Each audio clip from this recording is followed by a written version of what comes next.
Welcome back. आज की इस वीडियो में हम लोग एक्सेल में फॉर्म कैसे क्रिएट करते हैं वो हम लोग देखेंगे। तो जैसा कि आप जानते हैं कि फॉर्म से एंट्री करना काफ़ी आसान हो जाता है और काफ़ी यूज़र फ्रेंडली रहता है in comparison to Excel worksheet. तो चलिए स्टार्ट करते हैं।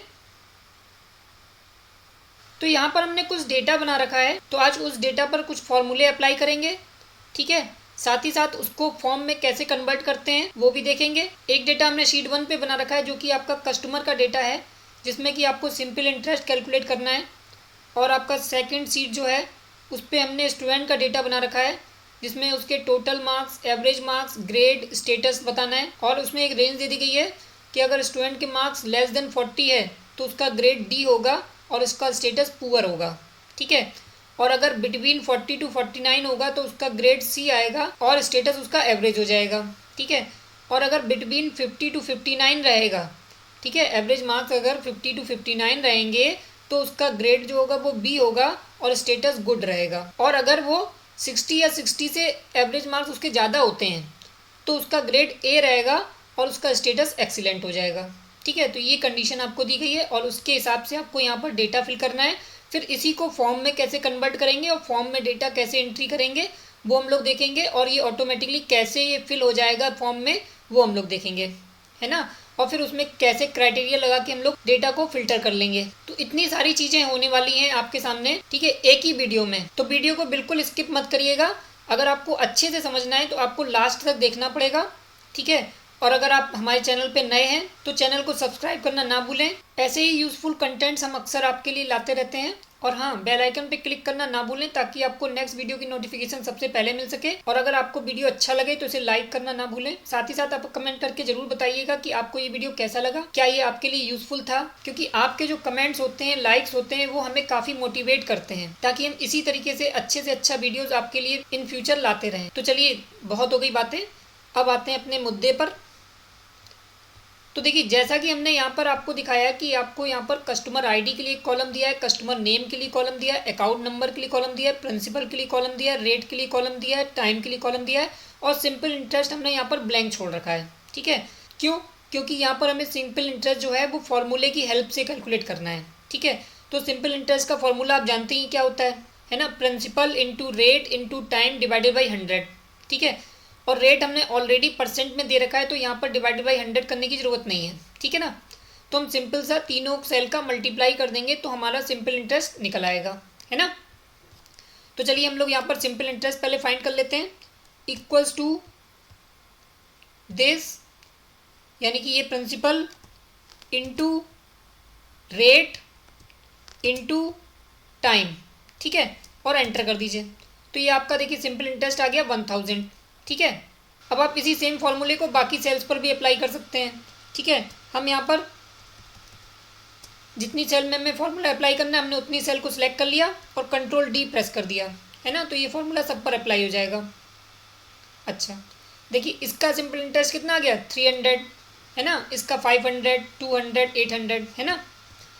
अच्छा, अब आते हैं अपने मुद्दे पर। जो मेन वीडियो जिस पर बेस्ड है वो है हमारा कि हम यहाँ पर फॉर्म कैसे क्रिएट करेंगे, इस डेटा को फॉर्म के फॉर्म में कैसे लाएंगे। तो उसके लिए देखिए यहाँ पर आपको कोई ऑप्शन नहीं दिखाई दे रहा होगा, है ना। किसी भी टैब में जाएंगे, कहीं पे भी जाएंगे तो आपको कहीं वो ऑप्शन नहीं मिलेगा, है ना। तो उसके लिए आपको सिंपल क्या काम करना होगा, या तो देखिए आप यहाँ पर क्विक एक्सेस टूल बार पर जाएँ। ठीक है, आप यहाँ से इस पर मोर कमांड्स पे क्लिक कर लें, तब भी आप यहाँ पर आ सकते हैं। ठीक है, या फिर आप फाइल मेन्यू में जाएँ और यहाँ पर ऑप्शन पे क्लिक करें और यहाँ से क्विक एक्सेस टूल बार पर क्लिक करें, है ना। आप दोनों तरीके से जा सकते हैं। फिर यहाँ पर पॉपुलर कमांड आ रहा है, यहाँ पर आप ऑल कमांड सेलेक्ट कर लीजिए। ठीक है, फिर यहाँ पर आप क्या कर सकते हैं, यहाँ पर आपको फॉर्म ढूंढना होगा। ये देखिए आपका F से स्टार्ट हो गए हैं, ये देखिए आपको फॉर्म यहाँ पर दिख जाएगा। ठीक है, ये फॉर्म आपको दिख जाएगा, इसको आपको ऐड कराना है। यहाँ पर ऐड पे क्लिक करेंगे। अगर रिमूव करना हो जिसको भी तो आप यहाँ से रिमूव कर सकते हैं, ओके कर दीजिए। ठीक है, तो देखिए यहाँ पर आपको फॉर्म का एक ऑप्शन आ जाएगा। ठीक है, अब आपको सिंपल सा काम क्या करना है, अपने इस डेटा को सिलेक्ट कर लेना है। ठीक है, और फॉर्म पे क्लिक कर देना है। ठीक है, तो देखिए ये आपका जो डेटा है वो फॉर्म में आने लगेगा। ठीक है, तो देखिए यहाँ पर C101 है ना, अजय हैं जिनका अकाउंट नंबर A105 है, प्रिंसिपल इनका जो है 10,000 है, रेट 5% है, ठीक है, टाइम इन ईयर्स 2 ईयर्स है ना, और सिंपल इंटरेस्ट इनका 1000 आ रहा है।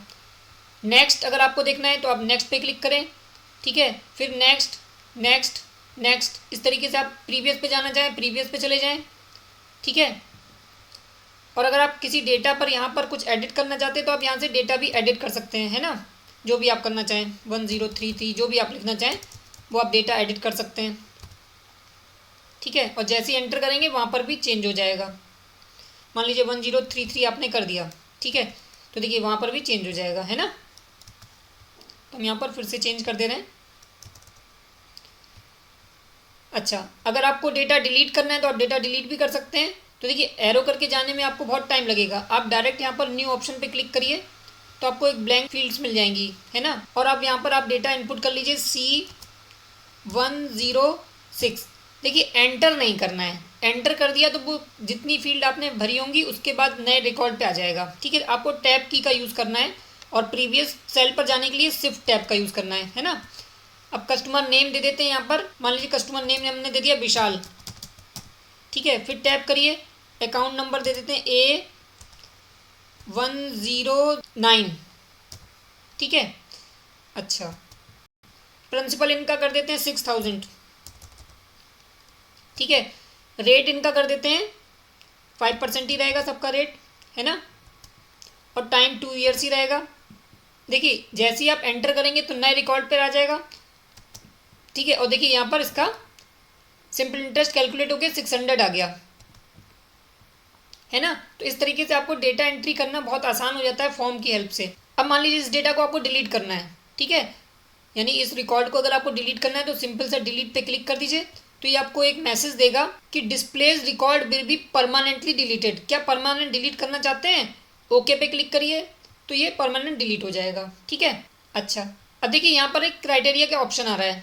अभी क्या हो रहा है, अभी जब आप देख रहे हैं तो सारा का सारा डेटा आपको दिख रहा है, ठीक है, लेकिन अब आपने यहाँ पर कुछ क्राइटेरिया लगा दिया। मान लीजिए क्राइटेरिया हम यहाँ पर दे देते हैं, इतनी सारी फील्ड्स हैं, सारी फील्ड दिखा रहा है, आप किस पर क्राइटेरिया लगाना चाहते हैं। हमने क्राइटेरिया लगा दिया मान लीजिए प्रिंसिपल पर, ठीक है। तो देखिए प्रिंसिपल पर हमने क्राइटेरिया लगाया है, 10,000 भी है अमाउंट, 3,000 भी अमाउंट है, 5,000 भी है, 2,000 भी है, 8,000 भी है, ठीक है। तो हमने यहाँ पर कंडीशन लगा दी, क्राइटेरिया लगा दिया ग्रेटर देन 5,000, ठीक है। हमें केवल वो रिकॉर्ड दिखाओ जिनका प्रिंसिपल 5,000 से ज़्यादा है। अब फाइंड नेक्स्ट करिए तो देखिए C105 कौन है? रवि, जिनका बैलेंस कितना है? 8,000, ठीक है। फाइंड प्रीवियस करिए तो देखिए 10,000 अजय, है ना। C101 जिनका कस्टमर आईडी है, अकाउंट नंबर A105 है, जिनका बैलेंस 10,000 है। बाकी किसी का नहीं दिखाएगा क्योंकि आपके क्राइटेरिया से वो मैच नहीं खा रहे हैं, है ना। अब यहीं पर अगर आप क्राइटेरिया चेंज करना चाहें तो देखिए यहाँ पर क्राइटेरिया आपने मान लो इसको लेस देन कर दिया, सपोज यहाँ पर आपने इसको लेस देन 5,000 कर दिया, तो अब 10,000 और 8,000 और 5,000 नहीं दिखेंगे, है ना, 3,000 और 2,000 दिखेंगे। फॉर्म पे क्लिक कर लीजिए, ठीक है, फिर नेक्स्ट करिए, ठीक है। तो देखिए यहाँ पर आपको केवल 5,000 से कम वाले रिकॉर्ड दिखाने लगा, ठीक है, 2,000, 3,000, 2,000 और 3,000, है ना। अच्छा, वहीं पर अगर आप क्राइटेरिया चेंज कर देते हैं, लेस देन और इक्वल्स टू भी कर देते हैं, ठीक है, यानी कि C101 जो कि सुमित हैं उनका भी रिकॉर्ड दिखने लगेगा। फॉर्म पे क्लिक करिए, ठीक है, प्रीवियस 3,000, 5,000 और 2,000, है ना। देखिए 2,000, 5,000 और 3,000 हो गया, है ना। तो इस तरीके से आप क्राइटेरिया भी लगा सकते हैं, है ना। और क्राइटेरिया क्लियर करना चाहें तो क्लियर कर दीजिए यहाँ से, फिर फॉर्म पे क्लिक कर लीजिए। तो देखिए अब आपको सारे रिकॉर्ड दिखने लगेंगे, 1, 2, 3, 4, 5, है ना। इस तरीके से हो जाएगा आपका। बस देखिए आपको खास ध्यान क्या रखना है, ठीक है, आपको ध्यान रखना है कि जब भी आप एंट्री करें तो एंटर ना करें जब तक कि आपका सारा रिकॉर्ड फिल ना हो जाए, है ना, एक्सेप्ट वो सेल्स जिनमें फॉर्मूला अप्लाई हो रही है ना। यानी कि वो आपको कुछ नहीं भरना है, वो ऑटोमेटिकली फिल हो जाएगा। केवल आपको उन सेल को भरना है जिनके टेक्स्ट बॉक्स आपको डिस्प्ले हो रहे होंगे, है ना। फॉर्मूला ऑटोमेटिकली कैलकुलेट होके आ जाएगा आपके सामने, ठीक है। अब यहाँ से इसको क्लोज कर दीजिए, यहाँ से कर दीजिए या यहाँ से कर दीजिए क्लोज इसको, ठीक है। अब बढ़ते हैं अपने दूसरे डेटा पर।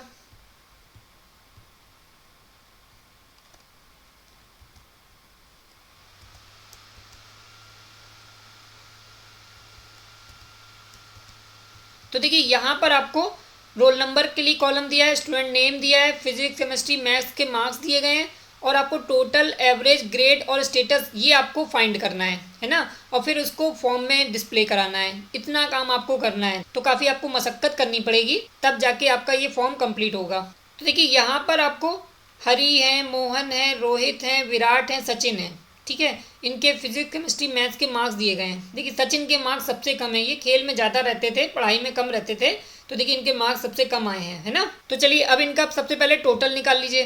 तो टोटल निकालने के लिए आपको क्या फॉर्मूला अप्लाई करना पड़ेगा, आप इक्वल करेंगे, SUM सम लिखेंगे, है ना, और फिर इनको सिलेक्ट करके लाएंगे, इतनी मेहनत करेंगे। और देखिए कुछ लोग क्या करते हैं, इक्वल का साइन लगाएंगे और इसको सिलेक्ट करेंगे, फिर प्लस का साइन लगाएंगे, फिर इसको सिलेक्ट करेंगे, फिर प्लस का साइन लगाएंगे, फिर E2 को सिलेक्ट कर लेंगे, है ना। इस तरीके से करेंगे, तो ये भी तरीका कुछ अच्छा नहीं है ना। ये तो तब के लिए अच्छा है जब छोटा डेटा हो, लेकिन अगर आपका डेटा काफ़ी लेंथी होगा तो आप सब में प्लस थोड़ी लगाते रहेंगे, है ना। तो आपको सिंपल सा काम क्या करना है, तो देखिए आपको वो सेल तो सिलेक्ट रखनी है जिस पर आपको फॉर्मूला अप्लाई करना है, साथ ही साथ आपको वो रेंज भी लेनी पड़ेगी जिस पर फॉर्मूला अप्लाई करना है ना।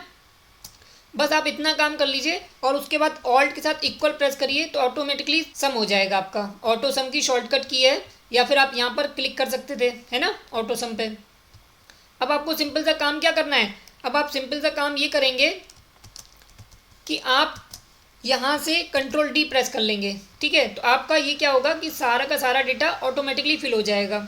नहीं तो अगर आप ऐसा नहीं करना चाहते हैं तो आप सिंपल सा काम करें, यहाँ पर पॉइंटर को लेके जाएं और जब इस तरीके का साइन आ जाए ऑटो फिल का, ठीक है, तब आप इस पर डबल क्लिक कर दीजिए, तो इस तरीके से भी वो डेटा फिल हो जाएगा। फिर यहाँ पर आपको एवरेज निकालना है। तो देखिए एवरेज आपके दो तरीके से निकल सकते थे, आप चाहें तो डायरेक्ट एवरेज का फॉर्मूला अप्लाई कर दें, और जब यहाँ पर आपको टोटल पता ही है तो आप average total divided by number of subject से भी निकाल सकते हैं, है ना। Total marks obtain divided by number of subjects, तो यहाँ पर क्या हो जाएगा आपका, ये टोटल मार्क्स हो गए divided by number of subjects कितने हैं, 3। तो आप इस तरीके से भी निकाल सकते हैं, ठीक है। फिर आप सिंपल सा काम करिए, या तो कंट्रोल D प्रेस कर दीजिए पूरा सेलेक्ट करके, या फिर ऑटो फिल वाले ऑप्शन पे क्लिक कर दीजिए। अब देखिए यहाँ पर कुछ डेसिमल वैल्यूज भी आ रही हैं, हम नहीं चाहते डेसिमल वैल्यू आए, तो उसके लिए हम लोग क्या करेंगे, सिंपल सा काम ये करेंगे कि हम यहाँ पर जाएंगे और यहाँ पर इंटीजर फंक्शन का यूज़ कर लेंगे। तो जो भी डेसिमल वाली वैल्यूज होंगी वो हमारी इंटीजर में कन्वर्ट हो जाएंगी। अब कुछ ठीक लग रहा है ना, हमें डेसिमल का नहीं काम है, तो हम यहाँ से डेसिमल हमने हटा दिया, इंटीजर में कन्वर्ट कर लिया उसको। अच्छा, अब यही एवरेज आप दूसरे तरीके से निकालना चाहते हो तो आप क्या करते हैं, सिंपल सा इक्वल्स टू लगाते, AVERAGE एवरेज फंक्शन का यूज़ करते और यहाँ से ये रेंज ले लेते, है ना। तो देखिए तब भी आता वही है ना, कंट्रोल Z कर लेते हैं। अब बात करते हैं ग्रेड की। तो अब ग्रेड हमें निकालना है, तो ग्रेड के लिए देखिए हमें क्या करना है, देखिए हमें यहाँ पर कुछ कंडीशन दी गई हैं, ठीक है। यहाँ पर रेंज दिया गया है, उसके हिसाब से ग्रेड दिया गया है और उसके हिसाब से स्टेटस बताया गया है, वही सेम आपको यहाँ पर फिल करना है, ठीक है। तो सब कुछ डिपेंड किस पे करेगा, इस वाली कॉलम पर, यानी एवरेज वाली कॉलम पे ही सब कुछ डिपेंड करने वाला है।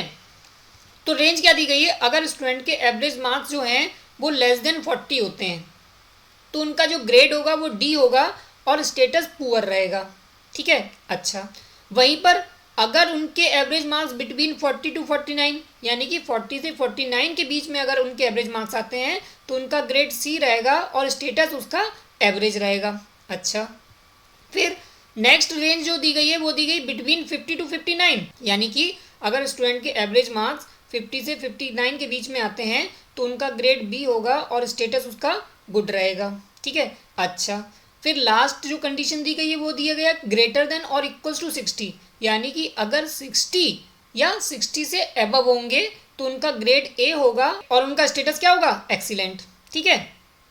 तो ये चीज़ डेटा आपको यहाँ से उठा के यहाँ पर फिल करनी है, लेकिन वो डिपेंड किस पे करेगी, ये इस एवरेज वाले कॉलम पर, तो उसके लिए आपको कंडीशन लगानी होगी, ठीक है। तो हम यहाँ पर फॉर्मूला अप्लाई करने जा रहे हैं इक्वल्स टू इफ़, है ना, क्योंकि हमें कंडीशन चेक करनी है। और हमें कंडीशन कैसे चेक करनी है, देखिए यहाँ पर हमें एवरेज पर कंडीशन लगानी है, ठीक है, यानी कि ये G2 वाली सेल पर हमें कंडीशन लगानी है, ठीक है। अब वो हमें इसके हिसाब से चेक करना है कि उनका ग्रेड क्या होना चाहिए। तो देखिए इससे रिलेटेड पहले भी हमने आपके लिए एक वीडियो बनाया था जिसमें आपको डिवीज़न कैलकुलेट करनी थी, और उसमें हम लोग यहाँ से चले थे, है ना। पहले greater or equals to 60 check किया था, फिर 50 to 59, फिर 40 to 49, फिर लेस देन 40 चेक किया था, है ना। लेकिन इस बार हम लोग क्या करने वाले हैं, इस बार हम लोग लेस देन 40 से चलेंगे। तो अगर आपने हमारा वो वीडियो मिस कर दिया है तो उसका भी लिंक हमने ऊपर आई बटन में दे दिया है, आप वहाँ पर जाकर क्लिक करके उसको देख सकते हैं, ठीक है। तो यहाँ पर हम लोग लेस देन 40 से चलना स्टार्ट करेंगे। तो हमने कहा G2 की जो वैल्यू है वो लेस देन 40 है, ठीक है। तो उस केस में इनका ग्रेड क्या होना चाहिए, D होना चाहिए। तो हमने यहाँ से लिखने की बजाय इस सेल को सिलेक्ट कर लिया, ठीक है। और हम इस तरीके से भी कर सकते थे, लेकिन हम इस तरीके से नहीं करेंगे। क्यों, अगर हमने केवल M2 लिख दिया तो क्या होगा कि जब हम इस फॉर्मूले को ड्रैग करेंगे तो वो नेक्स्ट सेल में M3, M4, M5 इस तरीके से वो चलता जाएगा। तो हमें क्या करना है, हमें इस सेल को फिक्स रखना है। तो हम लोग यहाँ पर क्या करेंगे, हम लोग यहाँ पर F4 की का यूज़ करेंगे, है ना। जैसे ही आप F4 प्रेस करेंगे वैसे ही यहाँ पर डॉलर लग जाएगा। तो अब ये क्या हो गई, ये सेल फिक्स हो गई। अगर आपने हमारी रेफरेंसिंग वाला वीडियो मिस कर दिया है तो पहले आप उसको ज़रूर देखिएगा ताकि आपको रेफरेंसिंग में कोई प्रॉब्लम ना हो, है ना। उसका भी लिंक हमने ऊपर आई बटन में दे दिया है, आप वहाँ पे क्लिक करके देख सकते हैं, ठीक है। तो इस सेल को हमने कर दिया फिक्स। अच्छा, फिर अगर ऐसा नहीं है, मतलब नहीं है क्या मतलब ये है कि अगर उसकी जो एवरेज मार्क्स हैं वो 40 से कम नहीं है तो क्या हो सकता है, 40 से ज़्यादा हो सकते हैं। अब 40 से ज़्यादा 40 से 49 में भी हो सकते हैं, 50 to 59 भी हो सकते हैं, और 60 और 60 से ऊपर भी हो सकते हैं। तो उस केस में हम लोग क्या करें, यहाँ पर फिर से कंडीशन लग जाएगी इफ़ की कि क्या G2 की वैल्यू लेस देन 50 तो नहीं है, ठीक है। तो देखिए अब कैसे चल रहा है कि अगर 40 से कम होता, ठीक है, तो वो वहीं पे रुक जाता ना, तो सीधे सीधे M2 की वैल्यू प्रिंट कर देता। अब 40 से कम नहीं था ना, तो 40 से ज़्यादा था, तो हमने अपर बाउंड देखिए लगा दिया, लेस देन 50 कर दिया, यानी कि ये कितनी रेंज कवर कर लेगा, 40 से लेके 49 तक की, ठीक है। तो उस केस में ग्रेड क्या हो जाएगा, ये C।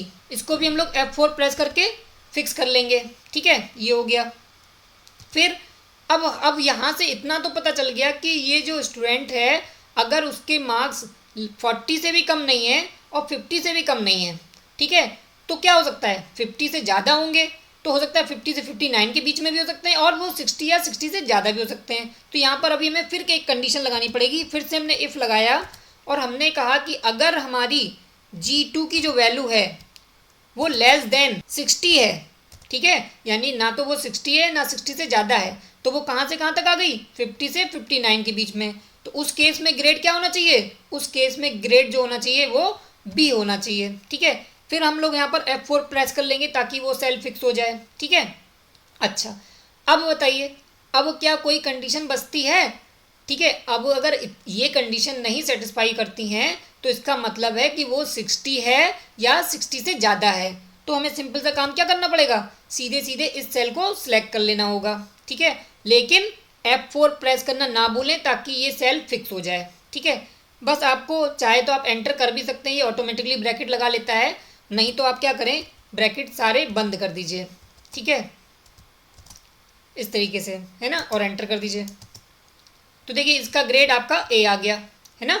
क्यों, क्योंकि देखिए 75 है, 75 के लिए ग्रेड क्या होना चाहिए, A आना चाहिए, ठीक है। अब इसी को हम लोग अप्लाई कर देते हैं बाकी सेल पर भी। तो देखिए ये B आ गया, ये B आ गया, ये A आ रहा है, ये C आ रहा है ना। तो हमारा कौन सा ग्रेड नहीं आ रहा है, D नहीं आ रहा है। तो हम एक काम करते हैं, इन्हीं को D करा देते हैं, 30 कर दो, है ना। तो देखिए ये D आ गया। अभी C नहीं आ रहा है, तो C के लिए हम लोग क्या करते हैं, यहाँ पर कुछ कम ज़्यादा कर देते हैं, यहाँ पर इनको 45 कर देते हैं, और यहाँ पर भी इनको 45 कर देते हैं। तो देखिए यहाँ पर ये C हो गया, है ना। दो स्टूडेंट के ग्रेड आपके A हैं, एक का B है, एक का C है और एक का D है, ठीक है। अच्छा, अब स्टेटस के लिए क्या करें, देखिए स्टेटस के लिए आपको इफ़ कंडीशन तो लगानी पड़ेगी, लेकिन उसके लिए आपको बहुत आसान तरीका है। सिंपल से आपको काम क्या करना पड़ेगा, आप इक्वल लगाएंगे, फिर से इफ़ कंडीशन का यूज़ करेंगे, ठीक है, अब आपको ग्रेटर रेटर की जरूरत नहीं होगी, अब आपको केवल सिंपल इक्वल की जरूरत होगी। यानी कि आप चाहते हैं कि इसके अकॉर्डिंग ही उसका स्टेटस बने, ठीक है, तो आप इस सेल को सिलेक्ट करेंगे, ठीक है, यानी कि H2 को अब टारगेट किया आपने और वो बराबर किसके है, वो बराबर है अगर मान लो इसके, ठीक है, अगर वो बराबर इसके है तो वो उसका स्टेटस क्या होना चाहिए, N2, है ना। तो हमें पहले तो M2 को फिक्स करना होगा, तो हम यहाँ पर M2 को फिक्स कर लिया, ठीक है। तो उस केस में ये हमें रिजल्ट क्या देगा, पुअर, तो हमें इस सेल को सिलेक्ट करना होगा, यानी कि N2 को भी हमें क्या करना पड़ेगा, फिक्स करना पड़ेगा, ठीक है। ये तो बात रही जब कंडीशन ट्रू हुई, यानी कि H2 की वैल्यू M2 के बराबर है, तब ये हमें N2 रिटर्न करेगा, ठीक है। अदरवाइज तो अभी हमारी बहुत कंडीशन है, हो सकता है कि C हो सकता है B हो सकता है A हो, है ना। तो फिर हमें कंडीशन लगानी पड़ेगी इफ, फिर हम कहेंगे H2 की वैल्यू अगर बराबर होती है हमारी इसके, ठीक है, M3 के, तो M3 में ऐसे तो लिखना नहीं है, हमें उसको फिक्स करना है, ठीक है। तो वो क्या रिटर्न करे, हमें एवरेज रिटर्न करे, यानी कि N3 की वैल्यू रिटर्न करे। तो उस केस में हमें क्या करना पड़ेगा, इसको भी फिक्स करना पड़ेगा, ठीक है। तो ये तो वैल्यू इफ ट्रू हो गई। अगर ऐसी भी कंडीशन नहीं मिलती तब क्या करें, फिर से इफ लगाना पड़ेगा, ठीक है। अब हमने क्या कहा, अब हमने कहा कि अगर H2 की वैल्यू हमारी M4 के बराबर होती है, ठीक है, तब क्या हो, तब वो गुड रिटर्न करे। लेकिन हम M4 को X से तो नहीं रख सकते, हमें इसको भी फिक्स करना होगा, तो हमने इसको फिक्स कर लिया, ठीक है। तो वो रिटर्न हमें क्या करेगा, N4, तो N4 को भी हमें फिक्स करना होगा, ठीक है। अच्छा, अब बताइए क्या हमें फिर से कंडीशन लगाने की ज़रूरत है।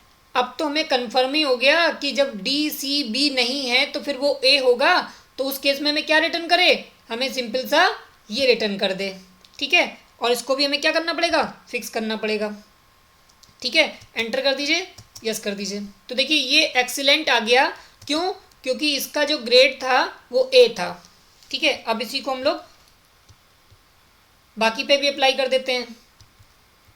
तो देखिए ये एक्सीलेंट हो गए, ये गुड हो गए, ये एवरेज हो गए, ये एक्सीलेंट हो गए, ये पुअर हो गए।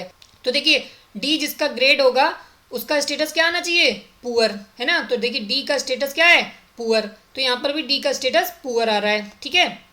और जिनका ग्रेड ए है उनका स्टेटस क्या आना चाहिए, एक्सीलेंट, तो देखिए एक्सीलेंट आ रहा है ना। और जिनका ग्रेड सी है वो एवरेज है, तो देखिए एवरेज है, ठीक है। और जिनका ग्रेड बी है वो उनका स्टेटस क्या है, गुड, तो देखिए गुड आ रहा है, ठीक है। तो ये तरीका होता है आप कैसे इस पर फॉर्मूला अप्लाई करते हैं, है ना। तो इस तरीके से आपको कुछ कंडीशन दी जा सकती हैं, उस कंडीशन के अकॉर्डिंग ही आपको डेटा फिल करना होगा, है ना। तो वहाँ पर आपको फॉर्मूला अप्लाई करना पड़ेगा। तो जहाँ पे कंडीशन की बात आती है वहाँ पर इफ फॉर्मूला हमारा वर्क करता है ना। अच्छा, अब ये तो बात रही हमारी बाकी चीज़ों की, लेकिन हमारा जो मेन पर्पज़ था इस वीडियो को बनाने का, वो मेन पर्पज़ क्या था, हमारा पर्पज़ था जो हमारा डेटा है हम लोग ऐसे भर रहे हैं, ठीक है। हम क्या करें, एक नॉन स्किल्ड पर्सन को हम डेटा दे दें, ठीक है, उस फॉर्म को दे दें और वो उसमें डेटा फिल करता जाए, है ना। क्योंकि फॉर्म जो होता है वो काफ़ी यूज़र फ्रेंडली होता है, उसमें डेटा आप फिल करते जाइए, ठीक है, और वो आपको यहाँ पर आपके रिकॉर्ड ऐड करता चला जाएगा, है ना। तो अब उसको देखते हैं कैसे करते हैं। तो उसके लिए हमें क्या करना पड़ेगा, फिर सिंपल सा काम यही करना पड़ेगा, अपने डेटा को सिलेक्ट करना होगा, ठीक है, और इस फॉर्म वाले ऑप्शन पर क्लिक करना होगा। तो देखिए ये आपका फॉर्म आ गया बनके, है ना। रोल नंबर 101, है ना, कौन है, हरी है, फिजिक्स में 65, 70, 90, यही है ना। और देखिए टोटल इनका 225 है, एवरेज 75 है, ग्रेड ए और स्टेटस एक्सीलेंट है ना, ठीक है ना। इसी तरीके से आप नेक्स्ट पे जा सकते हैं, next next next next next, है ना। 5 रिकॉर्ड्स हैं आपके, ठीक है ना। अब मान लीजिए आपको नया रिकॉर्ड इनपुट करना है, तो आप नया पे क्लिक करिए, ठीक है। यहाँ पर आप रोल नंबर भर दीजिए 106, फिर देखिए टैब का यूज़ करेंगे, स्टूडेंट का नाम कर देते हैं, मान लीजिए यहाँ पर विनोद लिख देते हैं, सचिन आए हैं तो विनोद काम्बली का भी नाम आना चाहिए, है ना। बेस्ट फ्रेंड थे, इनके भी मार्क्स हम भर देते हैं ऐसे कुछ 50, 65, 70, है ना। और देखिए जैसे ही एंटर करेंगे वैसे इनका डेटा फिल हो जाएगा, 50, 65, 70, टोटल हो गया इनका 185 और इनका एवरेज बना 61, है ना। तो इनका ग्रेड क्या हो गया, ए, और स्टेटस क्या हो गया, एक्सीलेंट, है ना। तो इस तरीके से आप डेटा बड़ी आसानी से फिल कर सकते हैं, है ना। आपको कुछ नहीं करना है, आपको सिंपल सा देखिए यहाँ पर दिखने लगेगा, है ना। तो आपको सिंपल सा काम ये करना होता है। और अगर आपको विनोद का डेटा डिलीट करना है तो आप यहाँ से डिलीट भी कर सकते हैं। तो चलिए पहले तो हम इस पर क्राइटेरिया अप्लाई करके दिखा देते हैं। अगर मान लीजिए हमने यहाँ पर क्राइटेरिया अप्लाई करा, ठीक है, और हम चाहते हैं कि हमें केवल वही लोग दिखाई दें जिनका स्टेटस एक्सीलेंट है ना। तो हम यहाँ पर EXCELLENT एक्सीलेंट लिख देंगे और फॉर्म पे क्लिक कर देंगे, ठीक है। तो देखिए इनका स्टेटस एक्सीलेंट है इसलिए दिख रहा है। फाइंड नेक्स्ट, फाइंड प्रीवियस पे क्लिक करेंगे, ठीक है। तो ये देखिए जिनका रोल नंबर 104 है उनका स्टेटस क्या एक्सीलेंट है, हाँ है। फिर 101 हरी है, इनका भी स्टेटस कैसा है, एक्सीलेंट है ना। अब आपको क्राइटेरिया अगर चेंज करना है तो आप सिंपल सा काम क्या करें, यहाँ से एक्सीलेंट हटाएं और एक्सीलेंट की जगह मान लीजिए आप दिखना चाहते हैं कोई पुअर वाला तो नहीं है, ठीक है, जिनका स्टेटस पुअर हो। फिर फॉर्म पे क्लिक करिए, फाइंड नेक्स्ट करिए। तो देखिए 105 है जिनका स्टेटस क्या है, पुअर है ना, सचिन, है ना। और अगर आपको क्राइटेरिया रिमूव करना है तो आप यहाँ से क्लियर कर दीजिए और आप फॉर्म पे क्लिक करेंगे तो आपको सारे डेटा दिखने लगेंगे, प्रीवियस प्रीवियस प्रीवियस प्रीवियस, है ना। वो क्राइटेरिया आपने हटा दिया।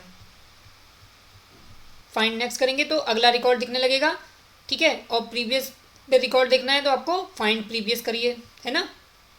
तो इस तरीके से। तो आई थिंक आपको सारी चीज़ें क्लियर हो गई होंगी। अगर आपको फिर भी कोई डाउट है तो आप बेझिझक कमेंट कर सकते हैं। साथ ही साथ आप हमें कमेंट करके ज़रूर बताइएगा कि आपको ये वीडियो कैसा लगा, क्या आपके लिए ये यूज़फुल था। साथ ही साथ लाइक करना ना भूलें और अगर आप हमारे चैनल पर नए हैं तो इसे सब्सक्राइब करना ना भूलें। साथ ही साथ बेल आइकन पर क्लिक करना तो बिल्कुल ना भूलें ताकि आपको नेक्स्ट वीडियो की नोटिफिकेशन सबसे पहले मिल सके। Thank you.